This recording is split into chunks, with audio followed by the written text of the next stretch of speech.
Hello and welcome to SPM IS Academy. Today we will analyze important newspaper articles of 15th February 2024. Please note you can download the PDF version of today's newspaper analysis by clicking the link given in the comment section. This is the list of the topics that we will be covering from today's newspaper. The first article is about UPI launched in Sri Lanka and Mauritius. So this topic would be useful for GS paper 2 international relations point of view. कभी India Sri Lanka पे आप answer लिख रहे हो या India overall Indian oceans countries के साथ answer लिख रहे हो तो ये एक पासिंग रेफरेंस में आप ये आइडिया लिख सकते हैं कि recently India launched UPI in Sri Lanka and Mauritius. उसके अलावा जीएस पेपर 3 इंडियन इकोनॉमी से ये टॉपिक सीधा सीधा रिलेटेड है। तो ब्रीफली एक बार जरा देख लेते हैं यूपीआई होता क्या है। अब यूपीआई आप सब इस्तेमाल करते हैं तो आपको तो पता ही है होता क्या है। ये यूपीआई अलाउ करता है हमें इंस्टेंट मनी ट्रांसफर करने में from one bank account to another bank account. पहले क्या होता था कि हमें एक अकाउंट को दूसरे अकाउंट से लिंक करना होता था, फिर हम लोग आरटीजीएस या आईएमपीएस कर सकते थे, तो उसमें वक्त लगता था दो अकाउंट को लिंक करने में। अभी भी हम लोग को आरटीजीएस करना हो तो दो अकाउंट को लिंक करने में वक्त लगता है लगभग 24 घंटे का। लेकिन यूपीआई की मदद से हम लोग इंस्टेंट मनी ट्रांसफर कर सकते हैं एक बैंक अकाउंट से दूसरे बैंक अकाउंट में। तो ये आप कह सकते हैं कि इंटरफेस है, digital interface which directly gets created between two bank account and helps us to transfer money from one account to another. और ये जो यूपीआई है दैट कैन बी प्रैक्टिस्ड और यूज्ड वाया फीचर फोन और smartphone both. ऐसा नहीं है कि सिर्फ और सिर्फ स्मार्टफोन से ही यूपीआई चल सकता है, और आरबीआई ने ऐसी व्यवस्था की है कि यूपीआई ऑफलाइन मोड में भी काम कर सकता है टू लिमिटेड एक्सटेंट। अभी यूपीआई एक आप कह सकते हैं डिजिटल इंटरफेस है, और इसको इस्तेमाल करने वाली कई सारी डिजिटल पेमेंट कंपनियां हैं, जैसे PhonePe, Paytm, Google Play, Amazon, भीम। ये सब यूपीआई का इस्तेमाल करती हैं to allow us to transfer money from one account to another. UPI को लॉन्च किया गया था साल 2016 में by national payment corporation of India, NPCI. ये जो ऑर्गेनाइजेशन आप देख रहे हैं एनपीसीआई, इसको बनाया है रिजर्व बैंक ऑफ इंडिया ने मिल करके with Indian banks association. Indian bank association is group of 10 Indian banks. तो आरबीआई और इंडियन बैंक्स एसोसिएशन ने मिलकर के बनाया एनपीसीआई, और एनपीसीआई का मेन मकसद है to promote digital transactions in the country, promote more and more online processing in the country. और NPCI is a statutory body created under Payment and Settlement System Act of 2007. तो it's a statutory body, ध्यान रखिएगा इस बात को। तो ये तो बात हो गई यूपीआई की। अब एक और फिनोमिना समझते हैं, फिर दोनों को लिंक करेंगे। The concept of internationalisation of रुपी। सरल भाषा में कहें तो इंटरनेशनलाइजेशन ऑफ रुपी मीन्स कि ज़्यादा से ज़्यादा जो क्रॉस बॉर्डर पेमेंट्स हो वो रुपए में हो, उसमें डॉलर का कम से कम इस्तेमाल हो, क्योंकि डॉलर एक इंटरनेशनल करेंसी है। बट डॉलर पे अगर हम ज़्यादा डिपेंडेंट रहते हैं तो that makes US super power, which of course it is, but at the same time it makes us vulnerable and very much dependent upon US. ये बात समझ आई रसिया यूक्रेन वॉर के टाइम में कई सारे वर्ल्ड कंट्रीज को, जब US ने रसिया के ऊपर ट्रेड सैंक्शंस लगा दिया इन डॉलर्स। अब दुनिया के ज़्यादातर ट्रेड डॉलर में होते हैं, और रसिया को उसने बैन कर दिया from using dollars, so that crippled Russian economy. तो तब से एक बात वर्ल्ड इकोनॉमीज को समझ आ गई है कि अगर हम डॉलर पे बहुत ज़्यादा डिपेंडेंट रहेंगे तो it will make us vulnerable towards the US. तो सारे देश धीरे धीरे अपनी लोकल करेंसी को प्रमोट करना चाह रहे हैं in international trade and settlement. तो उसी कॉन्टेक्स्ट में India is also looking forward for internationalisation of rupee, means more and more usage of rupee for cross border settlements.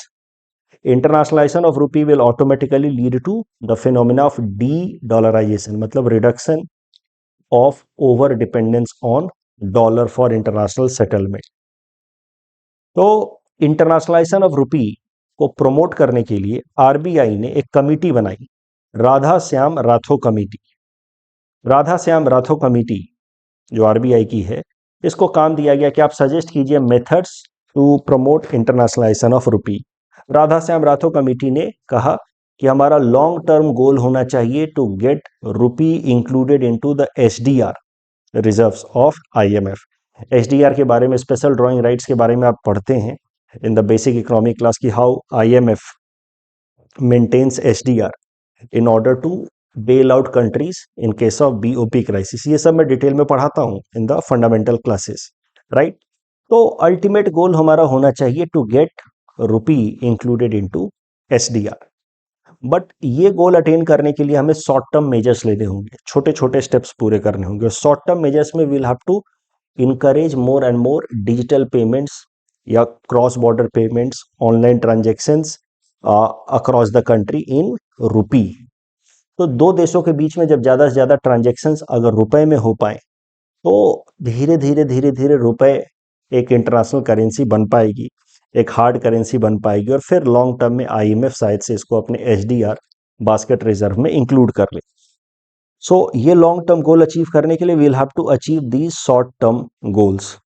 Promote more and more bilateral transactions in local currencies, India के side से rupee और जिस भी देश के साथ हम trade कर रहे हैं उसके साथ सीधा सीधा bypassing dollar.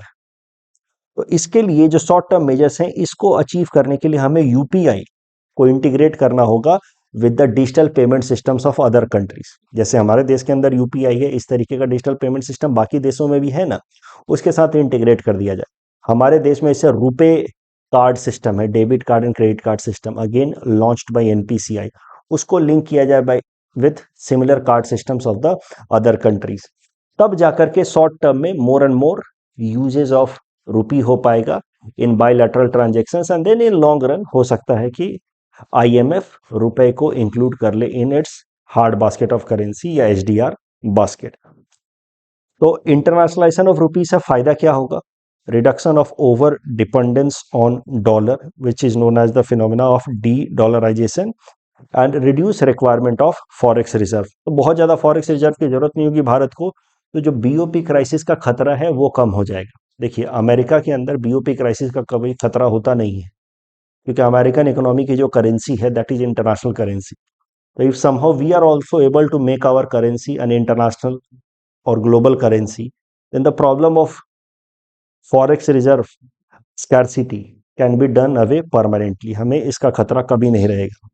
You see how UPI integration can help in internationalization of INR, वो समझते हैं।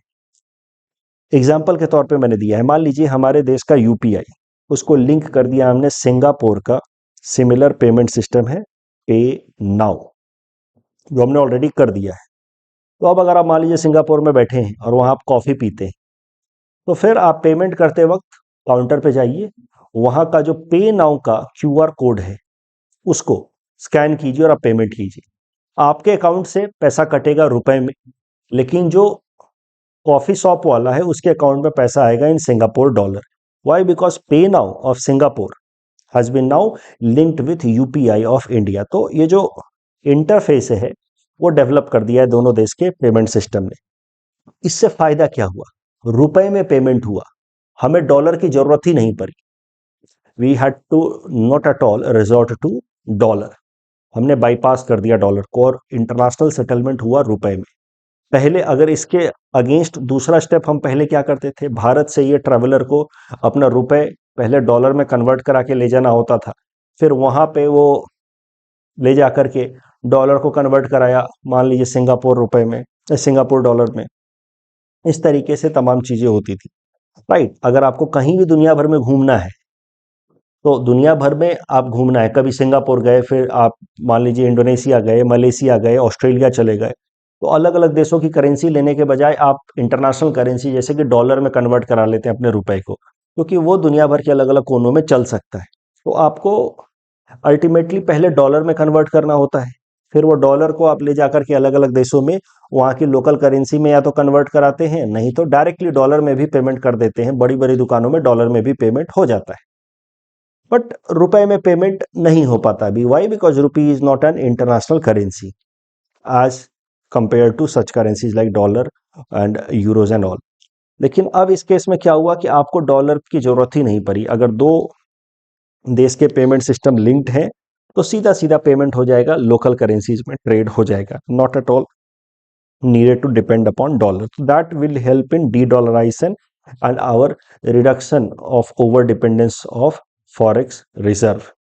एनपीसीआई जो हमारे देश की कंपनी है, आरबीआई ने बनाई है एनपीसीआई, उसने अपना एक इंटरनेशनल विंग बनाया है in order to promote more and more such international integrations.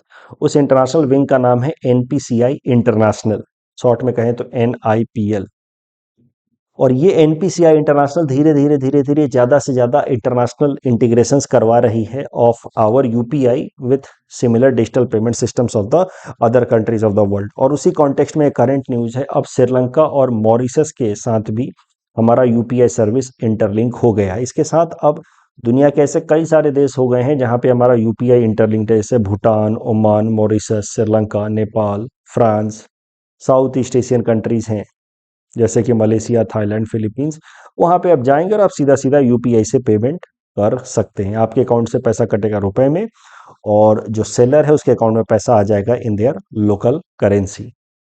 Internationalisation of रुपी, इसको इंश्योर कराने के लिए Radha Shyam Rathore committee by RBI suggested long-term measures of inclusion of INR in HDR of IMF and short-term measures to promote bilateral payment in rupee। और उसके लिए जरूरत है to integrate UPI and RuPay payment system of our country with foreign countries payment system. इससे फायदा क्या होगा? Reduce our requirement of forex reserve and promote the phenomena of D dollarisation, यानी कि reduce over dependence upon dollar. Currently we have integrated our UPI with Sri Lanka and Mauritius. इस तरीके का integration हमने Singapore, France, Nepal, Bhutan, Oman, UAE जैसे देशों के साथ किया है। कल ही हमने देखा, कल के न्यूज़पेपर एनालिसिस में मैंने बताया कि यूएई के पेमेंट सिस्टम के साथ हमने अपना यूपीआई लिंक किया हुआ है। इस टॉपिक के बेसिस पे बेसिक फंडामेंटल इकोनॉमिक्स का ये प्रश्न मैंने आपको दिया है as a prelims practice question. Please attempt this question and submit the answer in the comment section. The next article is about 50 years of Kaziranga National Park. This topic is important from our syllabus GS paper 3 environment point of view. देखिए, Kaziranga national park को national park declare किया गया था 11 फरवरी 1974 को। तो हाल फिलहाल में इसने अपने 50 साल पूरे कर लिए एज नेशनल पार्क। तो जरा देखते हैं नेशनल पार्क कैसे बनाए जाते हैं हमारे देश में, फिर काजीरंगा की हिस्ट्री देखेंगे। देखिए, हमारे देश में जितने भी फॉरेस्ट इकोसिस्टम्स हैं उनको प्रोटेक्ट करने के लिए अलग अलग कानून हैं। For example Indian forest act of 1927, ये कानून है जिसकी मदद से कुछ फॉरेस्ट इकोसिस्टम को प्रोटेक्टेड एरिया डिक्लेयर किया जा सकता है। उससे ज़्यादा अगर प्रोटेक्शन देना है तो उस इकोसिस्टम को रिजर्व एरिया डिक्लेयर किया जा सकता है। फिर we have wildlife protection act of 1972। इसके अंतर्गत अगर किसी एरिया को प्रोटेक्शन देना है तो उसको वाइल्ड लाइफ सेंचुरी डिक्लेयर किया जा सकता है। उससे भी ज़्यादा हाइयर लेवल का प्रोटेक्शन देना तो उसको नेशनल पार्क डिक्लेयर किया जा सकता है। इसके अलावा कुछ इंटरनेशनल इनिशिएटिव्स भी हैं in order to protect the forest ecosystem and biodiversity. और इन इंटरनेशनल इनिशिएटिव्स के अंतर्गत बायोस्फीयर रिजर्व्स डिक्लेयर किए जाते हैं by UNESCO's man biosphere programme. Biodiversity hotspots का भी कॉन्सेप्ट है।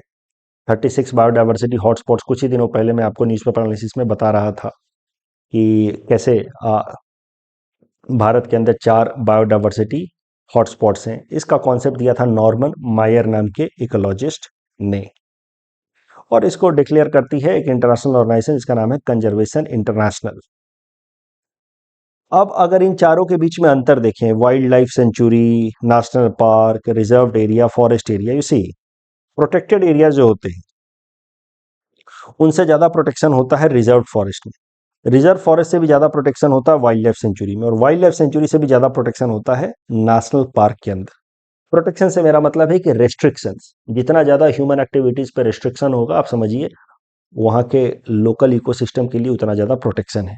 प्रोटेक्टेड एरिया में लीस्ट प्रोटेक्शन है, but I have already told you कि protected area and reserve forest are declared by respective state governments under Indian forest act of 1927।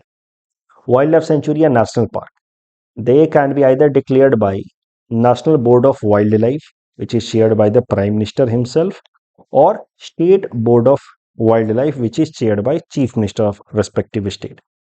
The National Board of Wildlife या State Board of Wildlife, both of them are statutory bodies created under Wildlife Protection Act of 1972, और national board of wildlife या state board of wildlife किसी area को wildlife sanctuary या national park declare कर सकते हैं। I just hope कि आपको अभी तक बात समझ आ रही है। ये reserved area, protected area state governments define करते हैं आज पर Indian forest act of 1927। Wildlife protection act of 1972 के हिसाब से वाइल्ड लाइफ सेंचुरी और नेशनल पार्क बनाए जाते हैं जो स्टेट गवर्नमेंट डिक्लेयर कर सकती है through state board of wildlife, central government declare कर सकती है through national board of wildlife. अब सब में अलग अलग लेवल का प्रोटेक्शन है। प्रोटेक्टेड एरियाज में hunting and grazing is allowed for local community. Reserved areas में hunting and grazing is banned, नहीं कर सकते, but settlement for local community is allowed. Wildlife sanctuary में ना हंटिंग कर सकते, ना ग्रेजिंग कर सकते, ना सेटलमेंट अलाउड है, बट थोड़े बहुत टूरिज्म वगैरह, collecting timber is allowed. National park is highly restricted area, human activities are not allowed at all. Wildlife sanctuary में थोड़ी बहुत रिसर्च एंड डेवलपमेंट के लिए, टूरिज्म एजुकेशन पर्पस के लिए जा सकते हैं। नेशनल पार्क में कोई भी ह्यूमन एक्टिविटी अलाउ नहीं होती है। आप कहेंगे सर हम तो नेशनल पार्क में घूम के आए, वाई काजीरंगा नेशनल पार्क में। देखिए, काजीरंगा नेशनल पार्क या कोई से भी नेशनल पार्क के कोर एरिया में आपको जाने का परमिशन कभी नहीं दिया जाएगा कि वहां पे human activities are completely restricted. तो हम लोग उसके पेरीफेरी में घूम करके आते हैं, ठीक है। अब बात करते हैं काजीरंगा नेशनल पार्क की, जिसको डिक्लेयर किया गया नेशनल पार्क ऑन 11 फरवरी 1974। लेकिन नेशनल पार्क डिक्लेयर होने से पहले काजीरंगा की हिस्ट्री थोड़ी सी देखते हैं। देखिए, काजीरंगा को घूमने गई, ऐसी कहानी है, काजीरंगा को घूमने गई Mary Curzon, wife of viceroy Lord Curzon, in 1904। उन्होंने काफ़ी सुना था अबाउट वन हॉर्न राइनो, तो वन हॉर्न राइनोस को देखने गए मैरी कर्जन। उनको एक भी वन हॉर्न राइनो दिखा नहीं, थोड़े बहुत हूफ्स दिखे, हूफ्स के मार्क्स दिखे वन हॉर्न राइनोस के, लेकिन वन हॉर्न राइनो दिखा नहीं उनको। जो सफारी राइड देने वाले जो उनके अकॉम्प्लिस थे बलराम हजारिका जी, तो बलराम हजारिका जी ने कहा कि मैडम पहले तो काफ़ी दिखते थे यहाँ पे वन हॉर्न राइनो, लेकिन अब धीरे धीरे उनकी पॉपुलेशन गिर रही है। So Mary Curzon got concern with this information कि धीरे धीरे राइनोस की पॉपुलेशन गिर रही है, इसलिए आजकल दिखते नहीं। तो उन्होंने फिर लॉर्ड कर्जन को रिक्वेस्ट किया कि आप कुछ कीजिए इनके प्रोटेक्शन के लिए, और फिर काजीरंगा नेशनल पार्क को डिक्लेयर किया गया on request of Mary Curzon. Lord Curzon ने फिर डिक्लेयर किया काजीरंगा नेशनल पार्क को एक proposed reserve forest, I think in 1908 और फिर 1905। फिर 1908 में it was upgraded into reserve forest. 1905 में it was proposed reserve forest, 1908 में it actually become a reserve forest. 1916 में it was redesignated as Kaziranga game sanctuary. 1938 में it was open for visitors. 1950 में it was made wild life sanctuary. तो wild life sanctuary का concept पहले से था, but it was not a statutory provision. बाद में 1972 में वाइल्ड लाइफ प्रोटेक्शन एक्ट लाया गया। 1974 में इस वाइल्ड लाइफ प्रोटेक्शन एक्ट के अंतर्गत 11 फरवरी को it was made a national park. 1985 में it was identified as UNESCO's natural heritage site. It was declared a tiger reserve by National Tiger Conservation Authority in 2007. It is also an important bird area as per BirdLife International. तो एक और बात आपको ध्यान देने वाली है कि देखिए, किसी किसी एरिया में आपको तीनों ही एक साथ देखने को मिल जाते हैं। जो कोर वाला एरिया होता है उसको कह दिया जाता है नेशनल पार्क बना दिया जाता है, आसपास के जो पेरीफेरी वाला एरिया होता है उसको बना दिया जाता है वाइल्ड लाइफ सेंचुरी, और फिर उससे जो एक्सटर्नल बाहर का पेरीफेरी वाला एरिया होता है उसको रिजर्व फॉरेस्ट डिक्लेयर कर दिया जाता है। All the three can be also seen simultaneously at several places. ये जो हिस्ट्री मैंने आपको बताई कि 1905 में declared as proposed reserve forest on request of Mary Curzon, 1908 declared as reserve forest, 1916 game sanctuary, 1938 open for visitor, 1950 declared as wildlife sanctuary, 11 फरवरी 1974 declared as national park. 1975 में it became the first protected area equipped with wireless network in Assam and all. Kaziranga National Park is known for its big five animals, so water buffalo, elephants, eastern swamp deer, one horn rhino of course, and Royal Bengal tiger. यही बातें यहाँ लिखी हैं, अलग अलग historical milestones और Kaziranga national park और कैसे इंडिया फॉरेस्ट एक्ट के अंतर्गत प्रोटेक्टेड एरिया और रिजर्व फॉरेस्ट बनाए जाते हैं। रिजर्व फॉरेस्ट का protection is higher than protected area. Wildlife protection act के अंतर्गत वाइल्ड लाइफ सेंचुरी और नेशनल पार्क बनाए जाते हैं। नेशनल पार्क का protection is more than wildlife sanctuary. They are declared by National Board of Wildlife or State Board of Wildlife, and National Board of Wildlife is chaired by Prime Minister and State Board of Wildlife is chaired by the Chief Minister himself.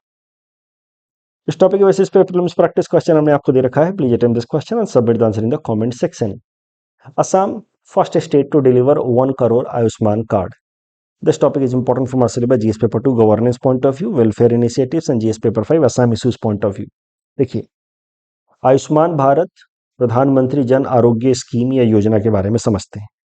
ये दुनिया का सबसे बड़ा health insurance scheme है. इसको साल 2018 में launch किया गया, जिसके अंतर्गत गरीब परिवारों को 10 करोड़ गरीब परिवारों को 5 लाख रुपए पर फैमिली का हेल्थ इंश्योरेंस दिया जाएगा for secondary and tertiary care.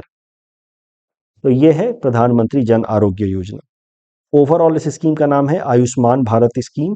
इसके 2 कंपोनेंट हैं. एक पहला कंपोनेंट में हेल्थ एंड वेलनेस सेंटर खोले जाएंगे लगभग 1.5 लाख भारत के अलग अलग कोनों में. ये health and wellness centre primary services health services provide करेगा, जैसे कि फीवर में थोड़ा बहुत इलाज कर दिया, डेंटल डायबिटिक केयर देगा. और फिर प्रधानमंत्री जन आरोग्य योजना, ये आयुष्मान भारत स्कीम के अंतर्गत ही है, जिसके अंदर 5 लाख का हेल्थ इंश्योरेंस 10 करोड़ परिवारों को दिया जाएगा. कैशलेस ट्रीटमेंट होगा इसके अंतर्गत 5 लाख रुपए तक. Cashless treatment in government hospitals और इम्पैनल्ड प्राइवेट हॉस्पिटल्स में cashless treatment up to 5 lakh rupees और 10 crore families. The families would be decided as per socio-economic caste census. उसके हिसाब से इंक्लूजन एक्सक्लूजन प्रिंसिपल लगा करके गरीब परिवारों को चुना जाएगा और उनके लिए फिर आयुष्मान भारत स्कीम के अंतर्गत आयुष्मान कार्ड बनेगा, जिससे उनका हेल्थ इंश्योरेंस 5 लाख का इंश्योर कराया जा सकेगा. The entire cost of this health insurance is financed by the government itself. लेकिन गवर्नमेंट्स के अंदर funding pattern is different. It is 60-40 between central government and state government for all the states and union territories that have their own legislature. For example, Delhi. It is 90-10, मतलब 90% by central government, 10% by state governments. For northeastern states, Himachal Pradesh and Uttarakhand, it is 100% for central, 100% central funding for union territories without legislature. तो इस तरह के union territories के लिए 100% funding central government करेगी. इसको implement करने वाली प्रधानमंत्री जन आरोग्य योजना आयुष्मान भारत स्कीम को इंप्लीमेंट करने वाली एजेंसी है national health authority eight union level, which is registered as societies under societies act. और स्टेट लेवल पे इसको इंप्लीमेंट करने के लिए जो अथॉरिटी है उसका नाम है स्टेट हेल्थ एजेंसी. अब करंट न्यूज देखते हैं प्रधानमंत्री जन आरोग्य योजना के अंतर्गत. तो Assam has become the first state in the country to deliver more than 1 crore Ayushman card. Ayushman Bharat प्रधानमंत्री जन आरोग्य योजना के अंतर्गत असम देश का पहला ऐसा स्टेट बन गया जिसने 1 करोड़ आयुष्मान कार्ड दिए हैं टू द इंटेंडेड बेनिफिशियरी. ये जो अचीवमेंट हो पाया असम के अंदर, that is mainly because of 2 initiative. विकसित भारत यात्रा जो भारत सरकार ने अनाउंस की या स्टार्ट की, विकसित भारत यात्रा, जिसका मुख्य मकसद है अलग अलग वेलफेयर स्कीम्स के बारे में लोगों को अवेयर किया जाए.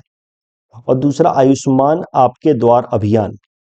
ये जो इनिशिएटिव है that has been taken at the different state level in order to promote awareness about Ayushman Bharat scheme. तो ये दोनों इनिशिएटिव्स का नतीजा है कि Assam has become the first state to deliver 1 crore Ayushman card. Ayushman Bharat प्रधानमंत्री जन आरोग्य योजना 2 कंपोनेंट है इसके. Health and wellness centre, 1.5 lakh health and wellness centre खोले जाएंगे जो primary health care services provide करेंगे.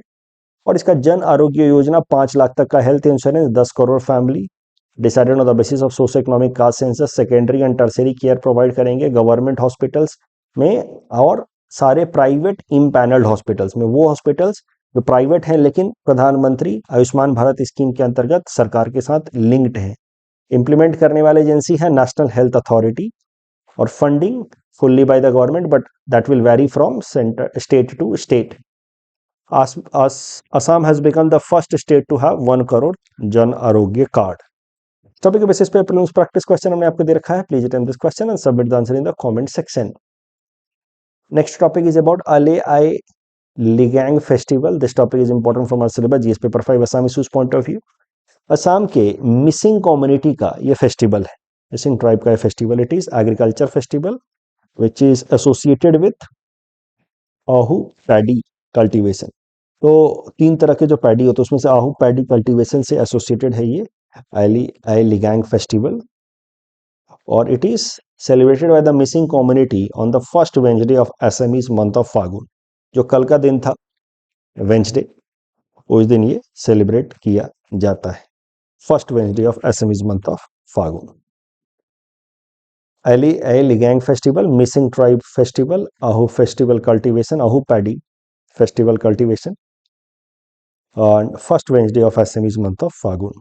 कल जो हमने आपको प्रैक्टिस क्वेश्चन दिया था एमएसपी से related, in all the cereals pulses and oil seeds the procurement at MSP is unlimited open ended. This is wrong. मैंने आपको बताया राइस और व्हीट के लिए the procurement is open ended. In case of cereals and pulses, MSP is fixed in any state in union territory at a level to which the market price will never rise. This is wrong. MSP is basically a price insurance scheme. Market price in general should be higher than the MSP, not lower than that. So both statements are wrong. That's all from our side for today. Thanks for watching.